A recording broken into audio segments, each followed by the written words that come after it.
ಪ್ರಮೋದ್ ಶೆಟ್ರೆ ಈ ಥರದ್ದು ಒಂದು ಕ್ಯಾರೆಕ್ಟರ್ ಇದೆ, ನೀವು ಮಾಡಬೇಕು ಅಂತ ಹೇಳಿದಾಗ ಅವ್ರು ಸಿನಿಮಾ ಕತೆ ಹೇಳೋದಕ್ಕಿಂತ ಇದರಲ್ಲಿ ರಾಜ್ಭಿಷೇಕ್ ಆ್ಯಕ್ಟ್ ಮಾಡ್ತಿದ್ದಾರೆ, ಉಪ್ಪಿ ಸರ್ ಆ್ಯಕ್ಟ್ ಮಾಡ್ತಿದ್ದಾರೆ, ಶಿವಣ್ಣ ಆ್ಯಕ್ಟ್ ಮಾಡ್ತೀನಿ ಸರ್ ಅದು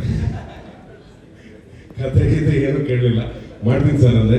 ಬಟ್ ಒಂದು ಮಾತು ನಾನು ಹೇಳಲೇಬೇಕು ಈ ಸಿನಿಮಾ ಬಗ್ಗೆ, ಯಾಕೆಂದರೆ ತುಂಬ ನಾವು ಬೇರೆ ಬೇರೆ ಇಂಡಸ್ಟ್ರಿಗೆ ಹೋದಾಗ, ಈಗ ತಮಿಳು, ಮಲಯಾಳಂ, ಬೇರೆ ಬೇರೆ ಲ್ಯಾಂಗ್ವೇಜ್ ಮಾಡ್ತಾ ಇರ್ಬೇಕಾದ್ರೆ ಅವರ ಆ ಡೈರೆಕ್ಟ್ರು ಅಥವಾ ಅವ್ರ ಡೈರೆಕ್ಷನ್ ಟೀಮ್ದು ಒಂದು ಪ್ರೊಫೆಷನಲ್ ಅಪ್ರೋಚ್ ಇರುತ್ತೆ ಟುವರ್ಡ್ಸ್ ಆರ್ಟಿಸ್ಟ್.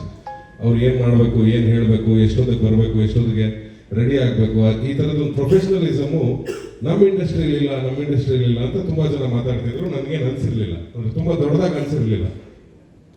ಇತ್ತೀಚೆಗೆ ಬರ್ತಿರೋ ಎಲ್ಲ ಟೀಮ್ಗಳು ಕೂಡ ಅಷ್ಟೇ ಪ್ರಿಪೇರ್ ಆಗಿ ಬರ್ತಿದ್ದಾರೆ. ಬಟ್ ಈ ಅರ್ಜುನ್ ಸರ್ದು ಒಂದು ಹೆಜ್ಜೆ ಮುಂದೆ ಇದ್ರು.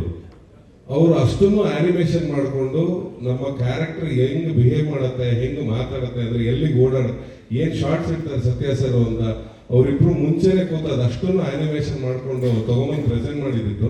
ಗಾಬರಿ ಆಗೋದೆ ನಾನು, ಸರ್ ಇದನ್ನ ಮುಂಚೆನೆ ಮಾಡಿಟ್ಕೊಂಡಿದ್ದಾರೆ, ಫುಲ್ ಸಿನಿಮಾ ಇದೆ ಪ್ರಮೋದ್ ಅಂದರು. I was literally shocked. ಅಂದರೆ ಈ ಥರದ ಪ್ರೊಫೆಷನಲಿಸಮ್ ಅನ್ನ ಇಟ್ಕೊಂಡು ಬಂದಾಗ ಸಿನಿಮಾನ ರಮೇಶ್ ಸರ್ ಖರ್ಚು ಮಾಡಿದ್ದಕ್ಕೆ ಯಾವುದೇ ಅನ್ಯಾಯ ಇಲ್ಲ ಅಂತ ಹೇಳ್ತೀನಿ. ಆದ್ರೆ 10% ಸರ್ ನೀವೇನೋ 3% ಜಾಸ್ತಿ ಆಯ್ತು ಅಂದ್ರೆ ಬಡ್ಜೆಟ್ 100% ವಾಪಸ್ ಬರಲಿ ಸರ್. ಯಾಕಂದ್ರೆ ಆ ಪ್ರೊಫೆಷನಲಿಸಮ್ಗೆ ನಾವು ಕೊಡಬೇಕಾದಂತ ಒಂದು ರೆಸ್ಪೆಕ್ಟ್ ಅದು. ಸಿನಿಮಾ ಅನ್ನೋದು ಯಾವತ್ತೂ ಪ್ಯಾಷನ್ ಆಗಿರುತ್ತೆ, ಒಬ್ಬನ ಕನಸಾಗಿರುತ್ತೆ. ಆ ಒಬ್ಬನ ಕನಸಿಗೆ ಸುಮಾರು ಜನ ಜೊತೆ ಆಗ್ತಾರೆ. ಅವ್ರು ಹೇಳ್ದಂಗೆ 3 ವರ್ಷದಿಂದ ಹಗಲು ರಾತ್ರಿ ಕಷ್ಟಪಟ್ಟು ನಿದ್ದೆ ಬಿಟ್ಟು ಕೆಲಸ ಮಾಡಿದವ್ರು ಇವತ್ತು ಚೆನ್ನೈಯಲ್ಲಿ ಇದ್ದಾರೆ. ನಾವೆಲ್ಲ ಇಲ್ಲಿ ಕೂತ್ಕೊಂಡು ನಿಂತ್ಕೊಂಡು ಮಾತಾಡ್ತಾ ಇದ್ದೀವಿ. ಸೊ ನನಗಂತೂ ಎಸ್ಪೆಷಲಿ ನಾನು ಮಾಡಿರೋದೇ ಸ್ವಲ್ಪ ದಿನಗಳ ಕೆಲಸ, ಬಟ್ ನನಗೆ ಹೆಚ್ಚಿಗೆ ಮಾತಾಡೋಕ್ಕೂ ಯೋಗ್ಯತೆ ಇಲ್ಲ ಇದ್ರ ಬಗ್ಗೆ. ಅಷ್ಟು ಅದ್ಭುತವಾಗಿದೆ ಟ್ರೈಲರ್. ಮೊನ್ನೆ ನೋಡಿದಾಗ ನಾನು ಅವ್ರಿಗೆ ಅರ್ಜುನ್ ಸರ್ ಅದನ್ನೇ ಹೇಳಿದೆ, ಸರ್ ನಾನು ಕನಸಲ್ಲೂ ಅನ್ಕೊಂಡಿರಲಿಲ್ಲ ಈ ಥರ ಇರುತ್ತೆ ಟ್ರೈಲರು ಅಂತ. ಯಾಕಂದ್ರೆ ನನ್ನ ಎಕ್ಸ್ಪೆಕ್ಟೇಷನ್ ಇಲ್ಲ ಈ ಥರ ಇರುತ್ತೆ ಸಿನಿಮಾ ಅಂತ. ಅವರು ತುಂಬ ಬ್ರೀಫ್ ಆಗಿ ಹೇಳಿದ್ರು ಕ್ಯಾರೆಕ್ಟರ್ಗಳನ್ನ, ಉಪ್ಪಿ ಸರ್ದು, ಶಿವಣ್ಣಂದು, ರಾಜ್ದು ಎಲ್ಲ. ಆ್ಯಂಡ್ ಅವ್ರಿಗೆ ಭಾಳ ಸರ್ಪ್ರೈಸ್ ಆಗಿತ್ತು. ಆ್ಯಂಡ್ ನಿಮಗೂ ಮೋಸ್ಟ್ಲಿ ಸುಮಾರಷ್ಟು ಜನರಿಗೆ ಸರ್ಪ್ರೈಸ್ ಆಗುತ್ತೆ ಅನ್ಸುತ್ತೆ. ಎಲ್ಲರೂ ಅನ್ಕೊಂಡ್ಬಿಟ್ಟಿದ್ದಾರೆ ನಾನು ಕುಂದಾಪುರದಿಂದ ಬಂದಿದ್ದೀನಿ, ಸೊ ನನ್ನ ಲ್ಯಾಂಗ್ವೇಜು ಅದೇ ಥರ ಇರುತ್ತೆ ಅಂತ. ನಾನು ಸುಮಾರು ಜನಕ್ಕೆ ಹೇಳ್ತಾ ಇರ್ತೀನಿ, ಇಲ್ಲ ನಾನು ಓದಿದ್ದು ಬೆಳೆದಿದ್ದು ಎಲ್ಲ ಬೆಂಗಳೂರು ಅಂತ. ಹಾಗೆ ನನ್ನ ಹತ್ರ ಸುಮಾರು ಜನ ಮುಸ್ಲಿಂ ಫ್ರೆಂಡ್ಸು ಇದ್ದಾರೆ ನನಗೆ. ಸೊ ಅವ್ರ ಜೊತೆ ತಮಾಷೆಯಾಗಿ ಮಾತಾಡಿದ್ದು ಒಂದು ಸ್ಲ್ಯಾಂಗ್ ಏನಿತ್ತು ಅದು ನನಗೊಂದು ಸಿನಿಮಾದಲ್ಲಿ ಉಪಯೋಗಕ್ಕೆ ಬಂದಿದೆ ಅಂದರೆ ಅದು ಈ ಸಿನಿಮಾದಲ್ಲಿ. ಸೊ ಭಾಳ ಖುಷಿ ಪಟ್ರು Arjun sir.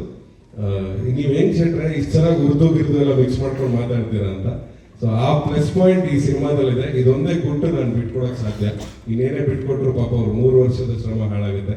So thank you so much ನನಗೊಂದು ಆಪರ್ಚುನಿಟಿ ಕೊಟ್ಟಿದ್ದಕ್ಕೆ. ಅರ್ಜುನ್ ಸರ್ಗೆ ಥ್ಯಾಂಕ್ಸ್, ರಮೇಶ್ ಸರ್ಗೆ thanks, Shivanna thank you so much, Uppi sir it was great. And ಶಿವಣ್ಣನ ಬಗ್ಗೆ ಹೇಳ್ಬೇಕು, ಫಸ್ಟ್ ಡೇ ಅವ್ರ ಜೊತೆ ಶೂಟನ್ನ ಒಂದು ಬಾರಲ್ಲೆಲ್ಲೋ ಶೂಟ್ ಮಾಡ್ತಾ ಇದ್ವಿ, ಬಾರ್ ಸೀನಲ್ಲಿ. ನಾನು ಕೂತಿದ್ದೆ, ಶಿವಣ್ಣ ಬರ್ತಾರೆ ಫಸ್ಟ್ ಟೈಮ್ ಅವ್ರ ಜೊತೆ ಸ್ಕ್ರೀನ್ ಶೇರ್ ಮಾಡ್ಕೋತಾ ಇದ್ದೆ, ಕಾಯ್ತಾ ಇದ್ದೆ. ಅವ್ರು ಬಂದಿದ್ದೇ ಗೊತ್ತಾಗಿಲ್ಲ, ಕುಣ್ಕೊಂಡು ಡ್ಯಾನ್ಸ್ ಮಾಡ್ಕೊಂಡು ಈ ಹುಡುಗರ ಹಿಂಗೆ ಅನ್ಕೊಂಡ್ ಬಂದ್ಬಿಟ್ರ, ಶಿವಣ್ಣ ಬಂದ್ಬಿಟ್ರ ಶಿಸ್ತಾಗಿ ಕೂತ್ರೆ, ಹಾಯ್ ನೀವಿದ್ರೆ ಇವತ್ತು ಅಂದ್ರು. ಅಂದ್ರೆ ಅವ್ರ ಎನರ್ಜಿ ಮೋಸ್ಟ್ಲಿ ಆ ಇಡೀ ಸಿನಿಮಾಗೆ ಸ್ಪ್ರೆಡ್ ಆಗುತ್ತೆ ಅನ್ಸುತ್ತೆ, ಅಥವಾ ಇಡೀ ಸೆಟ್ಗೆ ಸ್ಪ್ರೆಡ್ ಆಗುತ್ತೆ ಅವ್ರು ಬಂದಾಗ. ಸೊ ಆ ಥರದ್ದೊಂದು ಎನರ್ಜಿ ಇರೋ ಶಿವಣ್ಣ. ಇನ್ನೂ ಹಲವಾರು ಸಿನಿಮಾ ನಿಮ್ಮ ಜೊತೆ ಮಾಡಬೇಕು ಅಂತ ಆಸೆ ಇದೆ Shivanna. Thank you so much. And obviously ನಮ್ಮ ಬಾಸ್, ನಾವು ಯಾವಾಗಲೂ ಹೇಳ್ತಾ ಇರ್ತೀವಿ, ಅವ್ರು ಮುಂದೆ ಅವ್ರು ತೋರಿಸ್ಕೊಟ್ಟ ಹಾದಿಯಲ್ಲಿ ನಾವೆಲ್ಲರೂ ಹಿಂದ್ಗಡೆ ಬಂದಿರೋದು. ರಿಷಬ್ ಆಗಿರ್ಬೋದು, ರಕ್ಷಿತ್ ಆಗಿರ್ಬೋದು, ರಾಜ್ ಆಗಿರ್ಬೋದು, ಈಗ ನಾನಾಗಿರ್ಬೋದು, ಉಪ್ಪಿ ಸರ್ ಹಾಕೊಟ್ರ ಹಾದಿಯಲ್ಲೇ ಬರ್ತಾ ಇರೋದು. ಅವ್ರ ಡೈರೆಕ್ಷನ್ ಸಿನಿಮಾಗಳು, ಅವ್ರು ಹೇಳ್ತಾ ಇದ್ದಂಥ ಡೈಲಾಗ್ಗಳನ್ನ ಕೇಳ್ಕೊಂಡು ಬಂದಂಥವ್ರು. ಸೊ ಆಬ್ವಿಯಸ್ಲಿ ಅವರು ದ್ರೋಣಾಚಾರ್ಯರಾಗೇ ಇರ್ತಾರೆ, ನಾವು ಏಕಲವ್ಯ ಆಗೇ ಇರ್ತೀವಿ ಸಾಯೋ ತನಕ. ಅದು ನಮ್ಮ ಜರ್ನಿ ಹಾಗೆ ಇರುತ್ತೆ. ಆ್ಯಂಡ್ ರಾಜ್, ಈಗ ನಿನ್ನ ಬಗ್ಗೆ ಮಾತಾಡಲೇಬೇಕು. ಮೊನ್ನೆ ಮಾತಾಡಲಿಲ್ಲ ನಾನು, ಅಂದರೆ ನನ್ನ ಫ್ರೆಂಡ್ ಅಲ್ಲ, ಜಾಸ್ತಿ ಯಾಕೆ ಮಾತಾಡೋದು ಅಂತ. ಆಮೇಲೆ ಮಾಧ್ಯಮದಲ್ಲಿ ನೋಡೋದ್ರಲ್ಲಿ ಗೊತ್ತಾಯ್ತು, ಈ ಸಿಕ್ಕಾಪಟ್ಟೆ ಬಿರ್ಕಾಕ್ಬಿಟ್ಟಿದೆಯಲ್ಲ ಇದು ಅಂತ. ಇಷ್ಟೊಂದು ಬಿರ್ಕ್ ಯಾವಾಗ ಬಂತು ಅಂತ ಸುಮಾರು ಜನ ಫೋನ್ ಮಾಡಿ ಕೇಳಿದ್ರು, ಹೌದಾ ಅಂತ. ಹೌದು, ಏನೀಗ ಅಂದೆ ನಾನು. ಅಂದರೆ ನಿಮಗೆ ಯಾಕೆ ಬಿಟ್ಟಾಕಿ ಅಂತ. ನಾವು ಆರಾಮಾಗೇ ಇದ್ದೀವಿ, ನೀವು ಯಾಕೆ ಜಗಳ ಮಾಡ್ಕೋತಾ ಇದ್ದೀರಾ ಅಂತ. ಸೊ ರಾಜ್ ಆಸ್ ಯೂಶುವಲ್ ಅವರು ಬೇರೆ ಬೇರೆ ಭಾಷೆಗಳಲ್ಲಿ ಅವನ ಸಿನಿಮಾಗಳು ಬರ್ತಾ ಇದ್ದಾಗಲೇ ಎಲ್ಲರಿಗೂ ಗೊತ್ತಾಗುತ್ತೆ ಅಂದರೆ ಅವನು ಎಷ್ಟು ಅದ್ಭುತ ನಟ. ನನಗೆ ಉತ್ಪ್ರೇಕ್ಷೆ ಆಗುತ್ತೆ. ನನಗೆ ಅವನ ನಟನೆಗಿಂತ 1 ಮಾರ್ಕ್ ಜಾಸ್ತಿ ನಾನು ಅವನ ಬರವಣಿಗೆ ಕೊಡ್ತೀನಿ. ನಾನು biggest fan for is writing. ತುಂಬಾ ಅದ್ಭುತವಾಗಿ ಬರೀತಾರೆ ಅಂಡ್ ನಮ್ಮ ತರ ಗಂಟೆ ತಗೊಂಡು ಬರೆಯಲ್ಲ.